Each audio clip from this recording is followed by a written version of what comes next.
دوستو ایک ایسا لڑکا ہے جو مڈل کلاس فیملی سے تعلق رکھتا ہے اور پڑھائی میں بھی کمزور ہے اور کبھی بھی اچھے مارکس لے کر نہیں آتا، اور صرف اتنا ہی نہیں، اس کو ہکلانے کی بیماری بھی ہے جس سے وہ صحیح سے بول بھی نہیں پاتا۔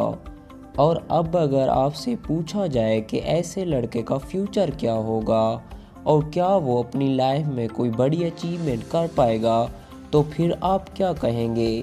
یقیناً ہر کسی کو یہی لگے گا کہ وہ لڑکا اپنی لائف میں کچھ خاص نہیں کر پائے گا۔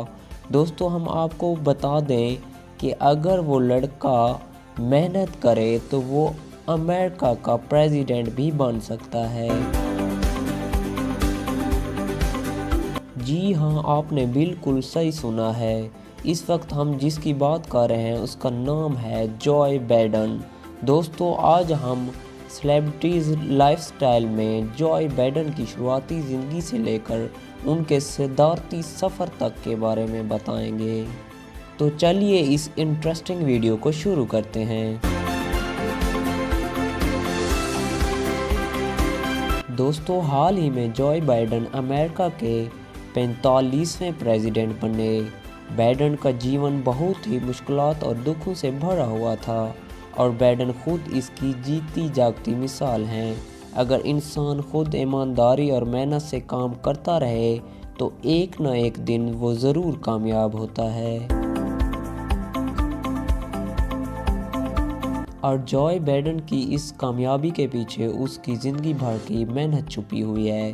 دراصل جو بائیڈن کی درد بھری کہانی کی شروعات ہوتی ہے 20 نومبر 1942 سے، کیونکہ اس دن پینسلوانیا میں بائیڈن پیدا ہوئے تھے۔ جنم کے وقت بائیڈن کا پورا نام جوزف بائیڈن جے.آر. رکھا گیا تھا، اور دوستو بائیڈن ایک اپر مڈل کلاس فیملی میں پیدا ہوئے تھے کیونکہ ان کے والد ایک بزنس مین تھے اور وہ آئل کا بزنس کرتے تھے۔ ویسے بائیڈن کے والد کا کام تو بہت ہی اچھا تھا، لیکن بائیڈن کے پیدا ہوتے ہی ان کا بزنس لاس ہونے لگا۔ اب اس کو بائیڈن کا بیڈ لک کہیں یا پھر کو انسیڈنٹ۔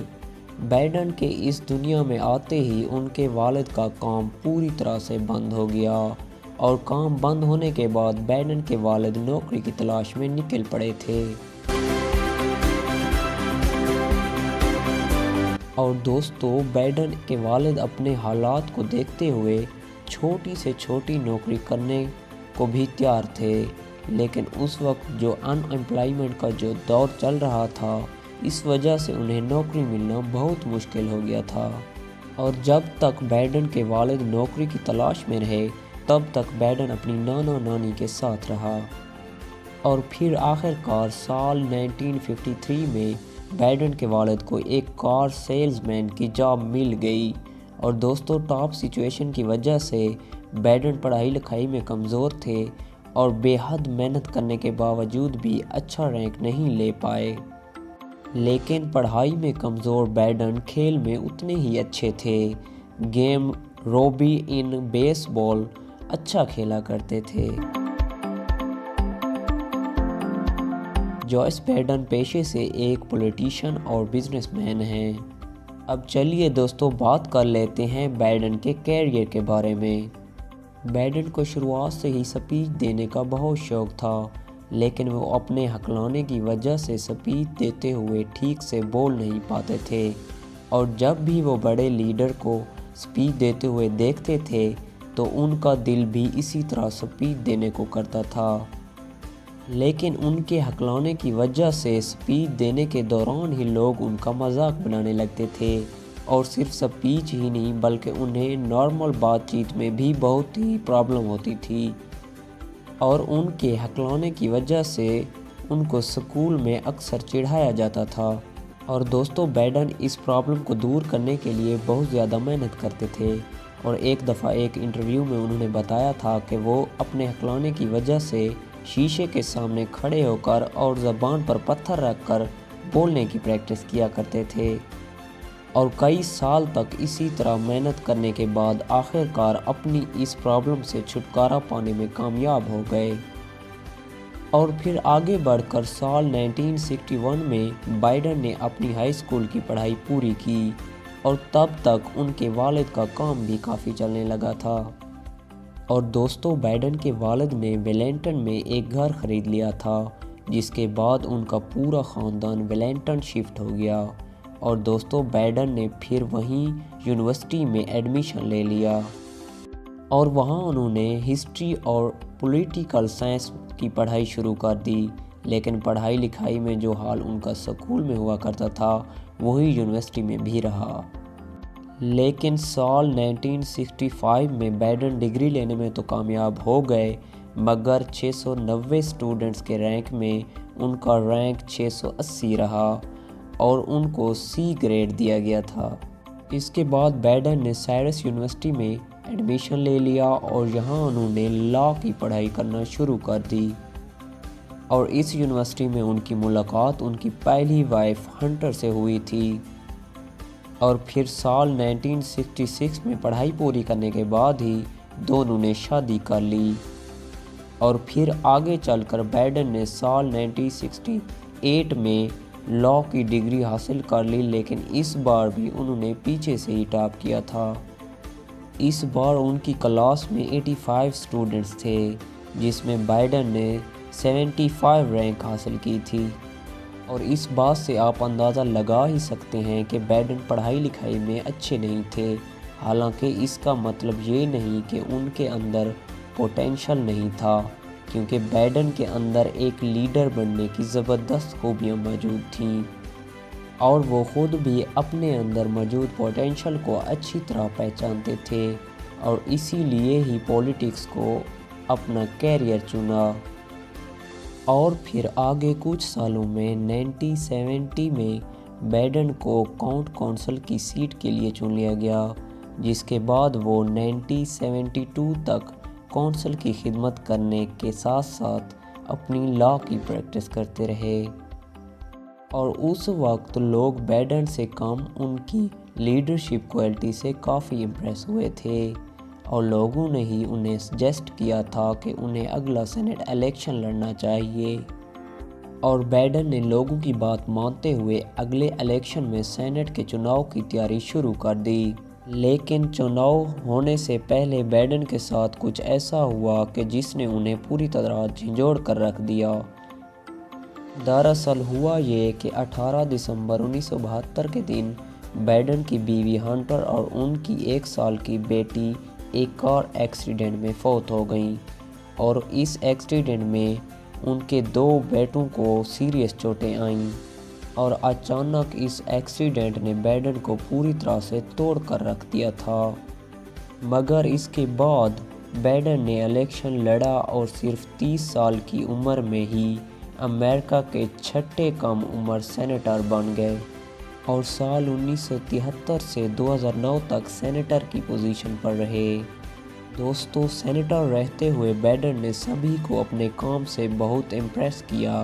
وہ ہمیشہ ان مدعوں پر دھیان دیتے جن سے عام لوگوں کو فائدہ پہنچے اور ان کے اسی کام کا انعام سال 2009 میں انہیں اس وقت ملا جب انہیں براک اوباما کے انڈر وائس پریزیڈنٹ کی پوزیشن دی گئی اور اس طرح وہ امریکہ کے 47ویں وائس پریزیڈنٹ بن گئے۔ دراصل براک اوباما اور جو بائیڈن ایک دوسرے کے بہت قریبی مانے جاتے ہیں اور کئی بار تو دونوں سے ایک دوسرے کی تعریف کرتے ہوئے بھی دیکھا گیا ہے۔ اور دوستو، اس بار یعنی 2020 کے پریزیڈنٹ کے الیکشن میں اوباما بائیڈن کے سپورٹ میں الیکشن کیمپین کرتے ہوئے نظر آئے تھے۔ ویسے آپ کو بتا دیں کہ بائیڈن 2020 کے پریزیڈنٹ الیکشن لڑنے کے بارے میں شیور نہیں تھے، پر کافی سوچ وچار کے بعد ہی انہوں نے یہ فیصلہ لیا تھا۔ اور اب جب امریکہ کے پریزیڈنٹ بن چکے ہیں تو ہم یہ کہہ سکتے ہیں کہ ان کا یہ فیصلہ بالکل صحیح تھا۔ اور دوستو، بائیڈن نے یہ وعدہ کیا تھا کہ اگر وہ پریزیڈنٹ بنتے ہیں تو سب سے پہلے